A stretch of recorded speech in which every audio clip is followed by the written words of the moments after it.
Radio Kantipur, radio राष्ट्रको। सरकारको कार्यशैलीप्रति विपक्षी दल आक्रोशित। शासन गर्ने राजनीतिक र नैतिक आधार गुमाइसकेको प्रतिपक्षी दलका नेता देउबाको आरोप। महतो भन्नुहुन्छ 2/3 सरकारले 2 कौडीको काम गरेन।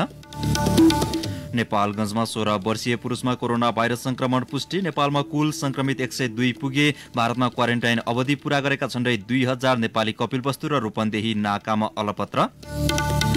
विभिन्न 44वटा क्षेत्रमा सरकारले खुकुलो बनाएको। लकडाउनले उपभोक्ता थप शास्ति खेप्न बाध्य। सरकारी नीतिको अपरिपक्वताले जनता अन्योलमा।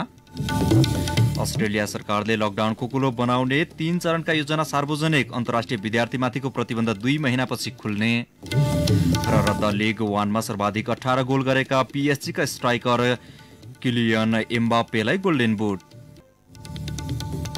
नमस्कार, कान्तिपुर डायरीका साथमा साथी सन्तोष र म बासु। समाचार अब विस्तारमा।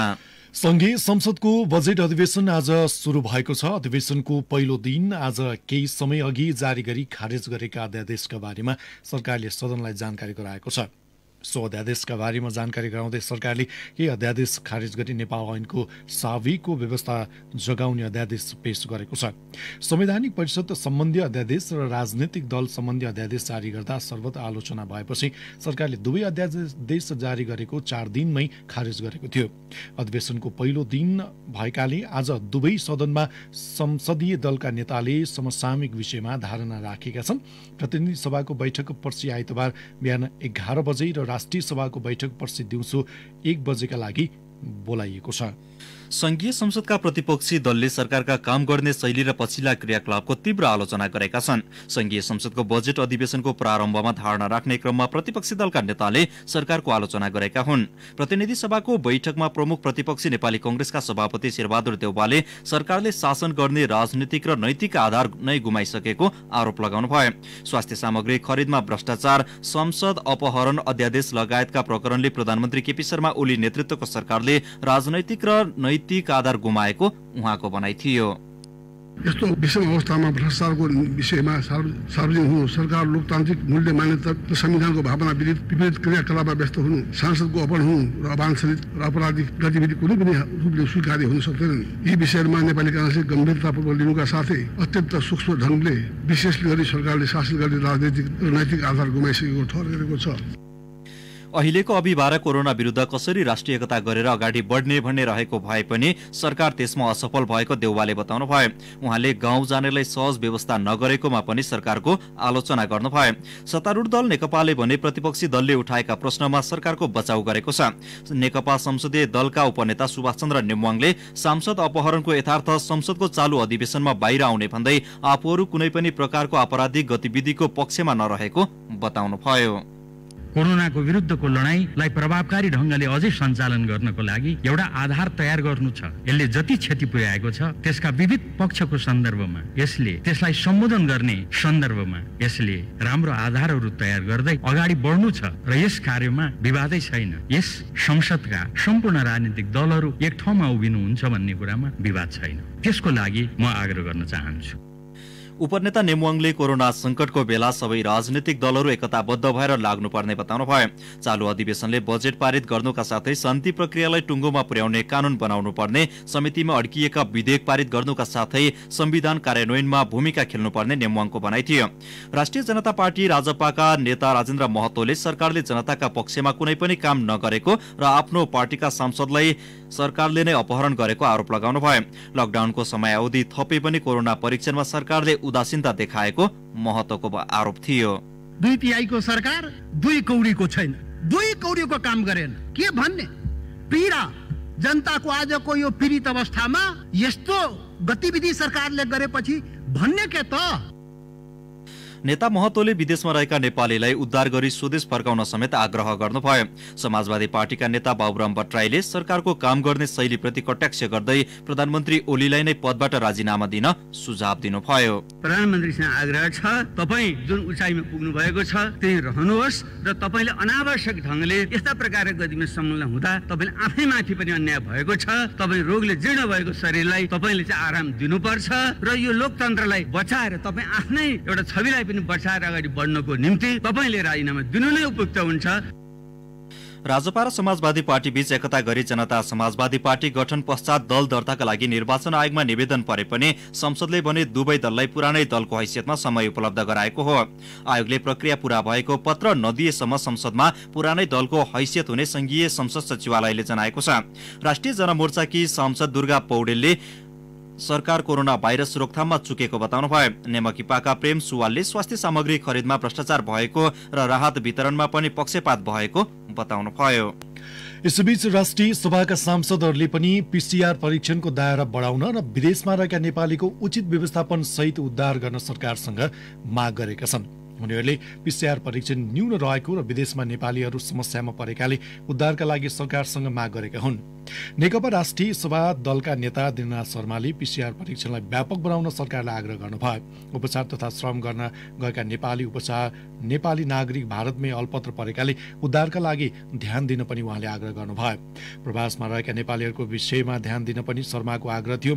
कांग्रेसका नेता राधेश्याम अधिकारीले कोरोना महामारीका कारण मुलुकको अवस्था अन्यलग्रस्त बनेकोले गर्दै स्वास्थ्य सामग्री अभावमा पर्याप्त परीक्षण हुन नसकेको बताउनु भएको छ। सीमा क्षेत्र र प्रवासमा रहेका नेपालीलाई कसरी भित्र्याउने भन्ने विषयमा सरकारले कुनै योजना नबनाएको टिप्पणी गर्दै नागरिकको स्वदेश फर्किने पाउने अधिकारमाथि अवैध बन्देज सरकारले लगाएको उहाँको आरोप थियो। समाजवादी पार्टीकी प्रमिला कुमारीले नेपालमा पर्याप्त पीसीआर परीक्षण नभएकाले वास्तविक संक्रमितको संख्या आउन नसकेको बताउनुभयो। भारतसँग सीमा जोडिएका तराईका क्षेत्रमा संक्रमणको उच्च जोखिम रहेकाले त्यसतर्फ ध्यान दिन उहाँले आग्रह समेत गर्नुभयो। नेपालगञ्जमा थप एकजनामा संक्रमण पुष्टि भएपछि कोरोना संक्रमितको संख्या 102 पुगेको छ। नेपालगञ्जको प्रयोगशालामा परीक्षण गर्दा 16 वर्षीय युवकमा संक्रमण पुष्टि भएको स्वास्थ्य तथा जनसंख्या मन्त्रालयले जनाएको छ।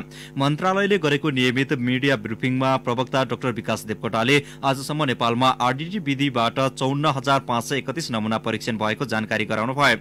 यस्तै पीसीआर विधिबाट 15492 परीक्षणहरू भएको देवकोटाले बताउनु भयो। हालसम्म आइसोलेसनमा देशभरि 135 जना रहेका छन्। काठमाडौँमा 3 जना आइसोलेसनमा छन् भने उपत्यका बाहिर 132 जना रहेका छन्। क्वारेन्टाइनमा 15624 जना रहेको मन्त्रालयले जानकारी दिएको छ।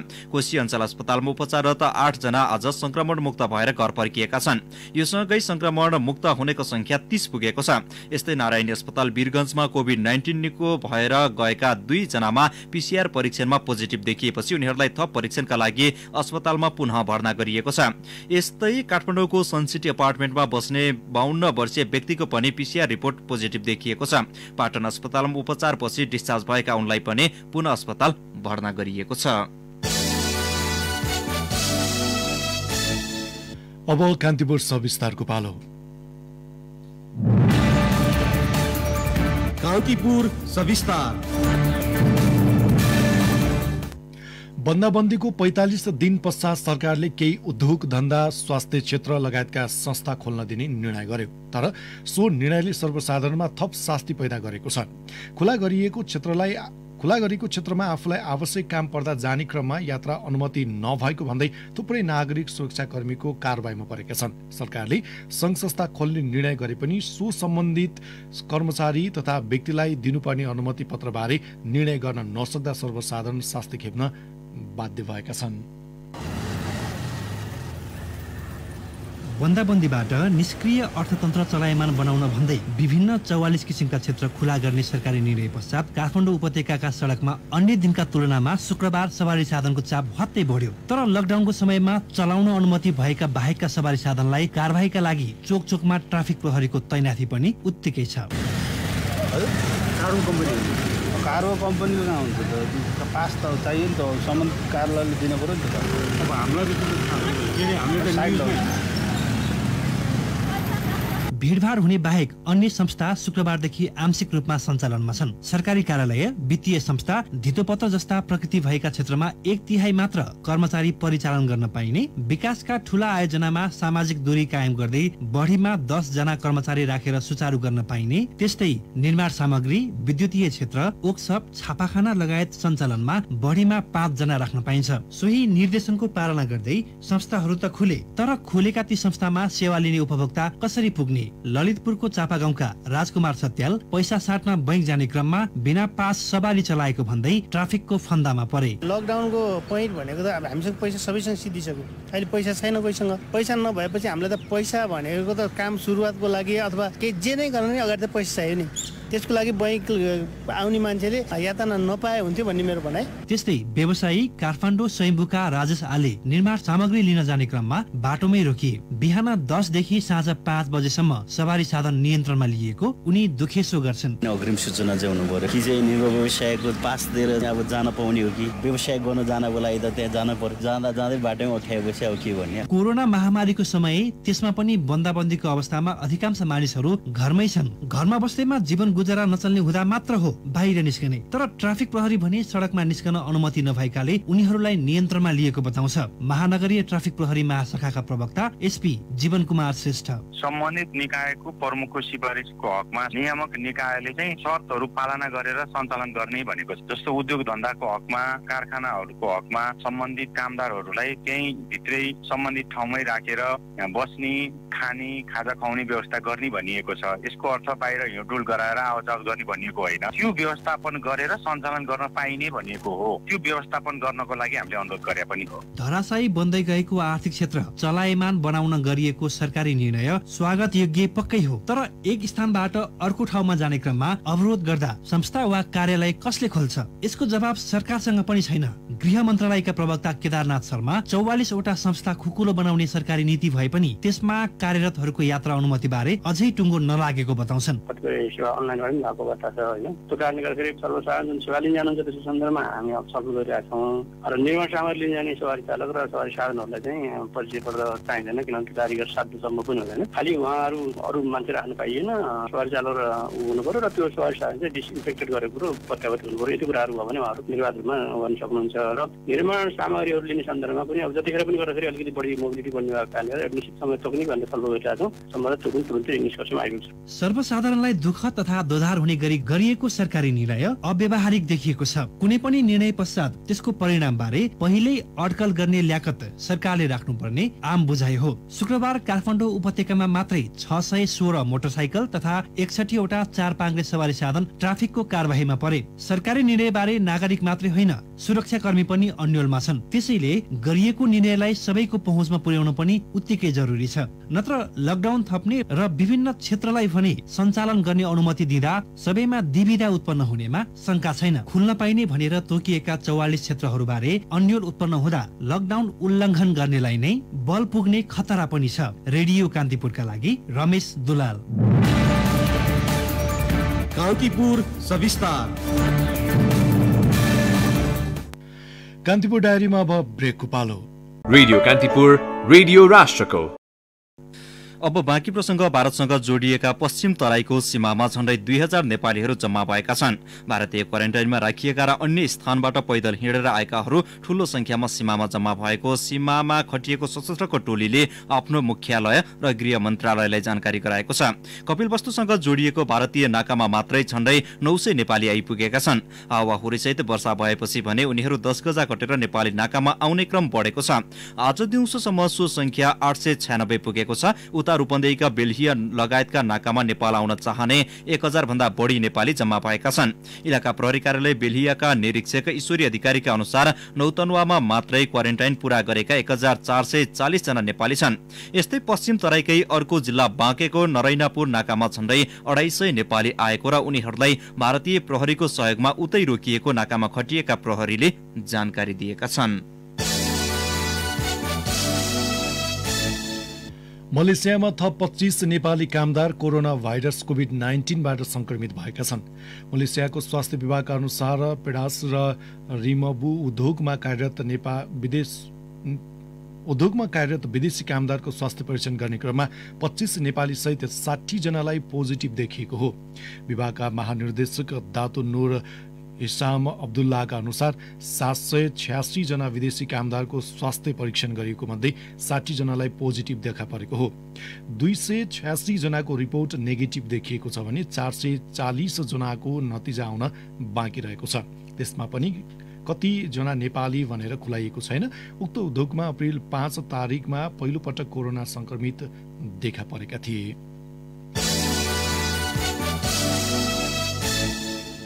प्रधानमन्त्री केपी शर्मा ओलीले नेकपाका सांसदहरूलाई सरकारले ल्याउने नीति तथा कार्यक्रम र बजेटको पक्षमा उभिन लिखित निर्देशन दिनुभएको छ। आज बिहान नेकपाका अध्यक्ष पुष्पकमल दाहाल, संसदीय दलका उपनेता सुभाष चन्द्र नेमवाङ, प्रतिनिधि सभामा दलका प्रमुख सचेतक देव गुरुङ, सचेतक शान्ता चौधरी, राष्ट्रिय सभामा दलका नेता दीननाथ शर्मा र प्रमुख सचेतक हिमलाल भट्टराईसँग छलफल गरेर प्रधानमन्त्री ओलीले सो निर्देशन दिनुभएको हो। बजेट र नीति तथा कार्यक्रमको पक्षमा विगतमा चाहिँ दृढ भएर समर्थन गर्न प्रधानमन्त्रीले लिखित निर्देशन जारी गर्नु भएको उपनेता नेमवाङले जानकारी दिनुभयो। राष्ट्रपति विद्यादेवी भण्डारीले आगामी जेठ 2 गते नीति तथा कार्यक्रम पेश गर्ने कार्यसूची तय भएको छ। जेठ 15 गते अर्थमन्त्री युवराज खतिवड़ाले बजेट पेश गर्नुहुनेछ। नेपाल प्रहरीका पूर्व आइजिपी सर्वेन्द्र खनाल सहित 4 जना विरुद्ध काठमाडौँ प्रहरीमा अपहरण तथा शरीर बन्धक अभियोगमा मुद्दा दर्ता भएको छ। समाजवादी पार्टीका सांसद सुरेन्द्र यादवको अपहरणमा संलग्न भएको अभियोगमा पूर्व आइजिपी खनाल सहित सत्तारूढ नेकपाका सांसदद्वय महेश बस्नेत र कृष्ण कुमार श्रेष्ठ किसान तथा नवीन बस्नेत विरुद्ध आज अपहरण कसुरमा मुद्दा दर्ता भएको हो। त्यस्तै अपहरण आरोपी 4 जनाले पीडित भनिएका सांसद यादव सहित पूर्व प्रधानमन्त्री बाबुराम भट्टराई र विश्वदीप पाण्डे विरुद्ध साइबर अपराध अभियोगमा दिएको उजुरी पनि परिसरमै दर्ता भएको छ। पूर्व आइजिपी खनाल तथा सांसदद्वय बस्नेत र श्रेष्ठ तथा अर्का व्यक्ति नवीन बस्नेतले यादवलाई वैशाख 10 गते राति महोत्तरीबाट जबरजस्ती काठमाडौँ ल्याएको भन्दै काठमाडौँ सरकारी वकिलको कार्यालयमा अपहरण तथा शरीर बन्धक अपराधमा मुद्दा दर्ता भएको थियो। सरकारी वकिलको कार्यालयले त्यही मुद्दा अनुसन्धानका लागि आज काठमाडौँ परिसर प्रहरीलाई पठाएको हो। परिसरका एसएसपी श्यामलाल ग्यावलीले पूर्व आइजिपी खनाल सहित 4 जना विरुद्ध अपहरण तथा शरीर बन्धक अभियोगमा मुद्दा दर्ता भएकाले अनुसन्धान अघि बढाइएको बताउनु भएको छ।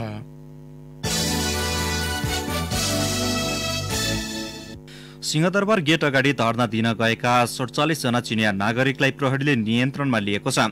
उनीहरू आज दिउँसो सिंहदरबारको मुख्य गेट अगाडि प्ले कार्ड सहित घर फर्काउन आग्रह गर्दै धरनामा बसेका थिए।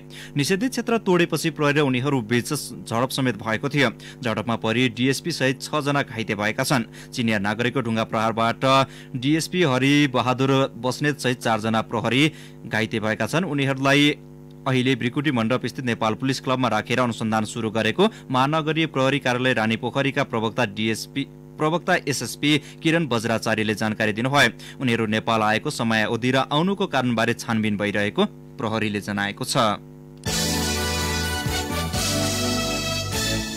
विश्वभर महामारीको रूपमा फैलिरहेको कोभिड-19बाट विदेशमा रहेका नेपालीहरू निकै प्रभावित छन्। बेलायतमा मात्रै 44 जना नेपालीको ज्यान गइसकेको लन्डन स्थित नेपाली दूतावासले जनाएको छ। त्यहाँ स्थित भूतपूर्व गोर्खा सैनिकहरू सबैभन्दा धेरै महामारीको जोखिममा रहेको दूतावासले जनाएको छ। थप विवरणसहित युरोप सहकर्मी रूपेश सिलवाल। यो कोभिड-19 को जोखिमलाई मोलेर काममा खटिएकाहरूमा समर्पित करतल ध्वनि हो। हरेक साता बिहीबार साँझ 8 बजे महामारी विरुद्ध अग्रपंक्तिमा खडा भएकाहरूको मनोबल बढाउन बेलायतवासीहरूले ताली बजाउन थालेको 5 हप्ता बितिसक्यो। देशले आर्थिक मन्दीको चरम बिन्दुमा पुग्ने गरी लगाइएको बन्दाबन्दी बीच पनि बेलायतमा 30,000 भन्दा धेरैले ज्यान गुमाइसके र यो युरोपीय राष्ट्रहरूमध्येको सबैभन्दा ठूलो संख्या हुन पुगेको छ। युवादेखि काममा फर्किएका निवृत्तहरू समेत गरेर 150 स्वास्थ्य कर्मीहरूको नै देहावसान भइसकेको छ। बिहीबार बेलुकासम्म 44 जना नेपालीहरूको कोभिड-19 का कारण मृत्यु भएको नेपाली दूतावासले पुष्टि गरेको छ। बेलायत स्थित राष्ट्रिय तथ्याङ्क विभागको आँकडा विश्लेषण अनुसार 65 वर्ष उमेर पार गरेका जातीय अल्पसंख्यकहरू यस रोगको उच्च जोखिममा रहेको पाइएको छ। बेलायतको जातीय अल्पसंख्यकहरूमा भारतीय, पाकिस्तानी, चिनिया र नेपालीहरू पनि पर्दछन्। यसै तथ्याङ्कले जनाउ दिए अनुसार बेलायतमा बसोबास गरिरहेका भूतपूर्व गोर्खा सैनिकहरू महामारीको उच्च जोखिममा परेका छन्। लन्डन स्थित नेपाली दूतावासका प्रवक्ता शरद राज आरन। ब्रिटिश गभर्नमेन्टले यहाँ बसेको कुनै पनि नेपालीलाई कुनै पनि प्रकारको डिस्क्रिमिनेसन नहुने र वृद्धहरूलाई उनीहरूको रिक्वायरमेन्ट अनुसार हामी उनीहरूको प्रब्लम एड्रेस गर्छौँ भनेर जानकारी पनि गराएको अवस्था छ। वृद्ध समन्वय समिति गठन गर्नुका साथसाथै यहाँको चाहिँ गैर आवासीय नेपाली सङ्घ लगायत विभिन्न सङ्घ संस्था र समाजसँग कोअर्डिनेसन गरेर वृद्धहरूलाई सहयोग उपलब्ध गराइसकेको छ। नेपाली दूतावास अनुसार अहिले 20 जना नेपाली कोभिड-19 का कारण बेलायतका विभिन्न अस्पतालमा भर्ना भएका छन् भने 35 जनामा पोजिटिभ देखिएको छ र 80 जना उपचार पश्चात निको भएका छन्। बन्दाबन्दीको प्रभावका कारण उच्च शिक्षा अध्ययनार्थ आएका 300 भन्दा धेरै विद्यार्थीहरूले सहयोगको लागि दूतावास गुहारेका छन् भने छोटो समयको लागि आएका 100 भन्दा धेरै नेपालीहरू नेपाल फर्कने प्रतीक्षामा दूतावासको तागिदा गरिरहेका छन्। बेलायत स्थित नेपाली दूतावासका प्रवक्ता शरद राजा आरान हामीले परराष्ट्र मन्त्रालयमा सम्बन्धित सबै जानकारी गराइसकेका छौँ। यो कुरा चाहिँ अब नेपाल सरकारबाट निर्णय हुने कुरा हुन्छ। हामीले भन्दा पनि नेपाल फर्कने प्रतीक्षामा रहेकाहरूमा तालिमका लागि आएका 18 जना नेपाली चिकित्सकहरू पनि छन् जो यस जटिल अवस्थामा यथाशीघ्र आफ्नो काम र कर्तव्यमा फर्कन आतुर छन्। रेडियो कान्तिपुरका लागि लन्डनबाट युरोप संवाददाता रूपेश सिलवाल। मुलुकभर लकडाउन रहेका बेला रुकुम पश्चिममा भने अफिम खेतीले समस्या थपिएको छ। शान्ति सुरक्षाका साथै कोरोना संक्रमण नियन्त्रणका लागि खटिएको प्रहरीले यति बेला जिल्लाका विभिन्न स्थानमा गरिएको अवैध अफिम खेती नष्ट गरिरहेको छ। थप विवरणसहित सहकर्मी महेश केसी। जिल्लाका विभिन्न स्थानमा गरिएको अवैध अफिम खेती मास्न प्रहरीले अभियान नै चलाएको छ। अफिम खेतीप्रति स्थानीयको अज्ञानतासँगै बिचौलियाले विभिन्न प्रलोभनमा पारेर खेती गराइरहेको प्रहरीको भनाइ छ। निजी र ऐलानी जग्गा तथा भिरपाखाहरूमा गरिएको अवैध अफिम खेती फटानीको अभियानलाई तीव्रता दिएको जिल्ला प्रहरी कार्यालय रुकुम पश्चिमका प्रहरी निरीक्षक हरि ओलीले बताए। हामीले पहिलेदेखि नै यसरी गाउँ गाउँमा बस्ती बस्तीमा पुगेर अफिम नष्ट गर्ने जुन गैर कानुनी कार्य हो यसलाई जारी राखिराखेका छौँ। ग्रामीण र अनकन्टा ठाउँमा खेती गरिएको भन्ने गोप्य सूचना र अनुसन्धानका आधारमा प्रहरीले उक्त खेती नष्ट गर्ने गरेको छ। रुकुम प्रहरीले चालु आर्थिक वर्षभित्र अहिलेसम्म जम्मा 14 बिघा 2 रोपनी 17 कट्ठा जमिनमा गरिएको अफिम खेतीलाई पूर्णतः नष्ट गरेको जनाएको छ। लागु औषध गोप्य रूपमा गरिने अवैध खेती भएको र यस्तो कार्य सामान्य व्यक्तिले नभएर यसमा ठूलो अपराधिक गिरोह र सञ्जालको लगानी रहेको हुन सक्ने प्रहरीको अनुमान छ। तर उक्त गिरोह अथवा सञ्जालका बारेमा भने प्रहरीले अहिलेसम्म छेउटुप्पो पनि भेट्न सकेको छैन। अवैध कार्यमा संलग्न भएकालाई कारबाही गर्ने प्रावधान सहितको कानून भए पनि प्रभावकारी कार्यान्वयन हुन नसकेको रुकुम पश्चिमका प्रहरी प्रमुख प्रहरी नायब उपरीक्षक ठगबहादुर केसीको भनाइ छ। र हामी जब फडानी गर्न त्यस ठाउँमा पुग्छौं त्यहाँ कोही पनि मान्छे भेटिँदैन र स्थानीयहरूले त्यति सहयोग गरेको पाइँदैन र कसको हो भन्दाखेरि त्यसलाई हामीले आइडेन्टिफाई गर्नलाई सम्बन्धित निकायहरूसँग हामीले पत्रचार गर्छौं। सबै गर्दा अन्य निकायहरूको त्यति राम्रो सहयोग नपाइएको कारणले गर्दाखेरि यो को हो भनेर दोषीलाई हामीले चाहिँ समात्न असमर्थ रहेका छौं। कोरोना भाइरसको सन्तासका कारण देश लकडाउनमा भएका बेला समाजमा विभिन्न किसिमका गैर कानुनी अवैध र आपराधिक गतिविधिहरू बढेको प्रहरीको भनाइ छ। समाजमा हुने आपराधिक गतिविधितर्फ प्रहरी मात्रै चनाखो भएर पुग्दैन, सर्वसाधारण नागरिक पनि उत्तिकै चनाखो हुन जरुरी छ। रेडियो कान्तिपुरका लागि महेश केसी, रुकुम पश्चिम। कान्तिपुर डायरीमा अब इलाम डायरीको पालो। इलाम डायरीबाट विप्लव भट्टराईको नमस्कार। कोरोना भाइरसको जोखिम कम गर्न जारी लकडाउनका कारण लामो समयसम्म थलिएको यहाँको विकास निर्माण क्रमशः सुरु हुन थालेको छ। इलाम नगरपालिका र सन्दकपुर गाउँपालिकामा निर्माणाधीन सगरमाथा हाइड्रोले कामलाई निरन्तरता दिएको छ। भारतबाट आउने सामग्री बाहेक अन्यको प्रयोग गर्दै 9.6 मेगावाटको आयोजनाले काम अघि बढाएको हो। त्यसै गरी माइजोगमाई र इलाम नगरपालिकामा निर्माणाधीन सुम्निमा आयोजनाले पनि काम अघि बढाएको छ। यस्तै इलाम नगरपालिका सहित कतिपय स्थानीय तहले प्राथमिकताको आधारमा विकासे काम सुरु गरेका छन्।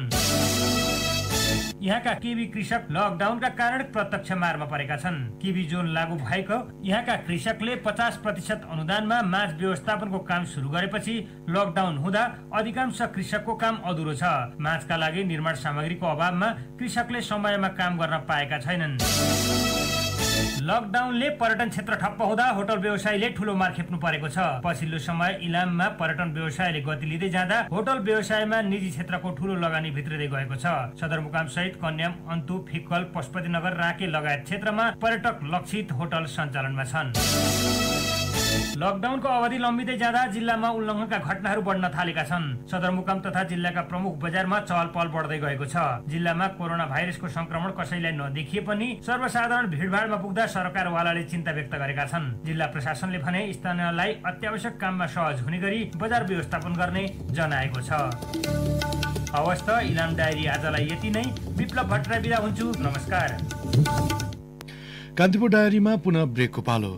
रेडियो कान्तिपुर, रेडियो राष्ट्रको। अब आर्थिक प्रसंग। लकडाउनको कारण आयातकर्ताले आफ्ना कन्टेनर नलग्दा वीरगञ्ज स्थित शीर्षिया सुखा बन्दरगाहमा कन्टेनर थुप्रिएका छन्। बन्दरगाह सञ्चालक हिमालयन टर्मिनल्सका वित्त एवं सूचना अधिकृत अनिमेश कुमारका अनुसार आज बन्दरगाहको यार्डमा 3631 लोडेड र 150 खाली कन्टेनर रहेका छन्। बन्दरगाहको यार्डमा कन्टेनर मात्र नभई फलाम र बोरा बन्द कार्गो सामान पनि ठूलो परिमाणमा अड्किएको छ। फलाम मात्रै 42,000 टन बन्दरगाहको यार्डमा अड्किएको छ। 3वटा फलाम बोकेको रेल र एउटा बोरा बन्द कार्गो सामान बोकेको रेल वीरगञ्ज आउनका लागि भारतको रेल मार्गमा गुडिरहेको बताइएको छ।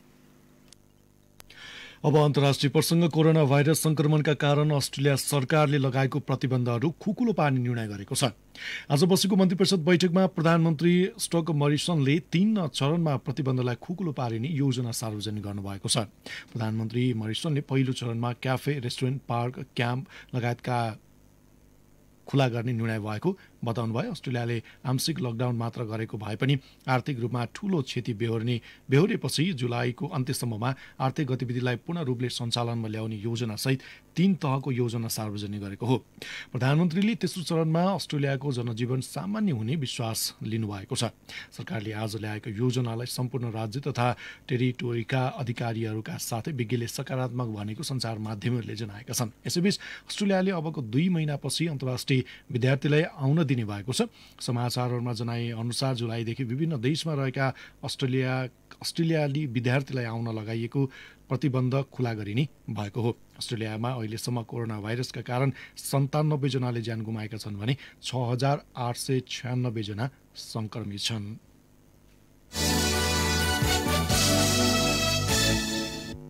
अब खेल प्रसङ्ग कोरोना भाइरसको महामारीका कारण रद्द भएको फ्रान्सको शीर्ष डिभिजनको फुटबल लिग 1 को गोल्डन बुट पेरिस सेन्ट जर्मनका स्ट्राइकर किलियन एम्बापेले जितेका छन्।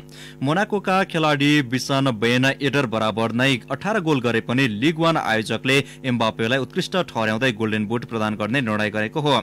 ओपन प्लेमा एडर भन्दा धेरै गोल गरेका कारण एम्बापेलाई अवार्ड प्रदान गरिएको हो। एडरले 18 मा 3 गोल पेनाल्टीबाट गरेका थिए। एम्बापेले गरेका सबै 18 गोल पेनाल्टी बाहेकको थियो। एम्बापे गोल औसतमा पनि अघि देखिएका छन्। उनले 20 खेलमा 18 गोल गरेका हुन्। एडरले उनीभन्दा 6 खेल बढी खेलेका छन्। एम्बापेले गत सिजन समेत गोल्डन बुट प्राप्त गरेका थिए। गत हप्ता लिग रद्द गर्दै आयोजकले पीएसजीलाई च्याम्पियन घोषणा गरेको थियो। फ्रान्स सरकारले सेप्टेम्बरसम्म सम्पूर्ण खेलकुद गतिविधिमाथि प्रतिबन्ध लगाएपछि आयोजकले दोस्रो स्थानको मार्से भन्दा 12 अङ्कले अघि रहेको पीएसजीलाई लिग विजेता घोषित गरेको हो। हवस् नै प्रसङ्गसँगै कान्तिपुर डायरीका आजका सम्पूर्ण बुलेटिन यही सकिन्छ। भोलि बिहान 6:30 बजे नियमित बुलेटिनका साथमा उपस्थित हुने नै छौँ। अहिलेलाई साथी सन्तोष र म बासु बिदा हुन्छौँ। नमस्कार, शुभरात्रि।